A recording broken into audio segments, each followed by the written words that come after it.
ક્યારેક એવું બને છે ને, એક સાવ સામાન્ય લાગતી વાર્તા આખી દુનિયાનું ધ્યાન ખેંચી લે છે અને આપણને વિચારવા પર મજબૂર કરી દે છે. તો આજે આપણે એવી જ એક કહાની વિશે વાત કરવાના છીએ જેણે ઇન્ટરનેટ પર અને લોકોના મનમાં એક ખાસ જગ્યા બનાવી છે. તો સવાલ એ છે કે દુનિયામાં આટલી બધી વાર્તાઓ છે, તો પછી પેંગ્વિનની આ એક સાદી વાર્તા આટલી બધી ચર્ચામાં કેમ આવી ગઈ? શું છે આની પાછળનું રહસ્ય? ચાલો સાથે મળીને આ સફર શરૂ કરીએ અને આ કોયડો ઉકેલવાની કોશિશ કરીએ.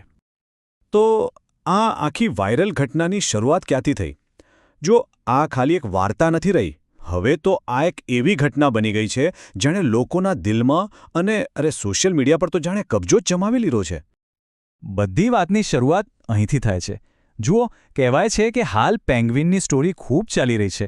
આ કોઈ નાની સૂની વાત નથી હો, આ તો એક ટ્રેન્ડ બની ગયો છે. લોકો સતત એના વિશે જ વાત કરી રહ્યા છે. પણ અહીં સમજવા જેવી વાત એ છે કે વાર્તામાં શું છે એના કરતાં પણ વધારે મહત્વનું એ છે કે એ આટલી બધી ફેલાઈ કેવી રીતે? આ તો હવે એક એવો સહિયારો અનુભવ બની ગયો છે જેને લોકોને એકબીજા સાથે જોડ્યા છે. અને સાચું કહું તો એ પણ બતાવે છે કે આપણે બધા સાથે મળીને શું વિચારીએ છીએ. પણ આ વાર્તાની જે લોકપ્રિયતા છે ને, એ તો માત્ર શરૂઆત છે. એની અસલી તાકાત તો ઊંડાણમાં છુપાયેલી છે. એ આપણને એક બહુ જ ઊંડા અને ગહન વિચાર તરફ લઈ જાય છે. હવે જુઓ, અહીંથી જ આખી વાત પલટાઈ જાય છે. મુદ્દો વાર્તાનો નથી. અસલી મુદ્દો એ સવાલ છે જે આ વાર્તા આપણને પૂછવા પર મજબૂર કરે છે. એટલે કે વાર્તા તો ખાલી એક બહાનું છે, સાચી વાત તો કંઈક બીજી જ છે. તો આ છે મુખ્ય મુદ્દો. તેના આધારે માનવજાતને શું? બસ આ એક સવાલ. પેંગ્વિનની વાર્તા પરથી વાત સીધી આપણા પર આવી જાય છે, એટલે કે માનવજાત પર આવી જાય છે. અને એક સાધારણ વાર્તામાંથી આ વાત એક મોટી ફિલોસોફિકલ ચર્ચા બની જાય છે. તો આ આખી વાત આપણને ક્યાં લઈ જાય છે?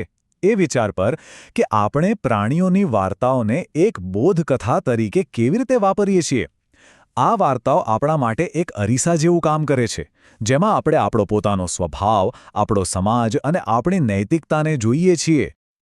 તો આ દ્રષ્ટાંત કથા એટલે કે પેરેબલનો અર્થ શું થાય? જો આ એવી સાદી વાર્તાઓ છે જેનો હેતુ ખાલી મનોરંજન કરવાનો નથી હોતો, પણ એમાંથી કોઈ ઊંડો નૈતિક કે આધ્યાત્મિક બોધ આપવાનો હોય છે. અને પેંગ્વિનની આ વાર્તા બરાબર એ જ કામ કરી રહી છે. અહીંયા એક બહુ જ રસપ્રદ સરખામણી છે. એક બાજુ છે પ્રાણી જગત, જ્યાં બધું સહજવૃત્તિ, સમુદાય અને અસ્તિત્વ ટકાવી રાખવા માટે થાય છે. અને બીજી બાજુ છે આપણો માનવ સમાજ, જ્યાં આપણી પાસે પસંદગી છે, સમાજના નિયમો છે અને નૈતિકતાનો સવાલ છે. પ્રાણીઓ માટે જીવન સરળ છે, પણ આપણી પાસે પસંદગીનો બોજ પણ છે અને વિશેષાધિકાર પણ. અને આ જ વાત આપણને સમજાવે છે કે આપણે મનુષ્યો સતત કોઈને કોઈ અર્થની શોધમાં હોઈએ છીએ. પછી ભલે એ કોઈ નાનકડી વાર્તા હોય કે જીવનની કોઈ મોટી ઘટના, આપણે હંમેશા એમાં કોઈ ઊંડો મતલબ શોધવાની કોશિશ કરીએ છીએ. આ એકદમ મૂળભૂત વાત છે. આપણે મનુષ્યો છીએ જ એવા જીવો જે સતત અર્થ શોધતા રહે છે. આપણું મગજ જાણે કે દરેક વસ્તુમાં કોઈ પેટર્ન, કોઈ હેતુ, કોઈ મતલબ શોધવા માટે જ બન્યું છે. અને બસ આ જ કારણ છે કે આવી વાર્તાઓ આપણા દિલને આટલી બધી સ્પર્શી જાય છે.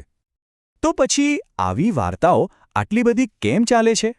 કારણ કે એ આપણને સહકાર, બલિદાન, સમુદાય, જીવનનો હેતુ અને નૈતિકતા જેવી ઊંડી વાતો શીખવે છે. આ એવા વિષયો છે જે દુનિયાના દરેક માણસને ક્યાંક ને ક્યાંક સ્પર્શે છે, આપણને બધાને એકબીજા સાથે જોડે છે. અને અંતે આ બધી વાત આપણને એક મોટા સવાલ પાસે લાવીને ઊભા રાખી દે છે. જો પ્રકૃતિ એક અરીસો છે, તો આપણે જ્યારે એમાં આપણું પ્રતિબિંબ જોઈએ છીએ ત્યારે ખરેખર શું દેખાય છે? એ પ્રતિબિંબ આપણા વિશે શું કહે છે? આપણે એમાં શું જોવા માંગીએ છીએ? અને હકીકતમાં આપણને શું દેખાય છે?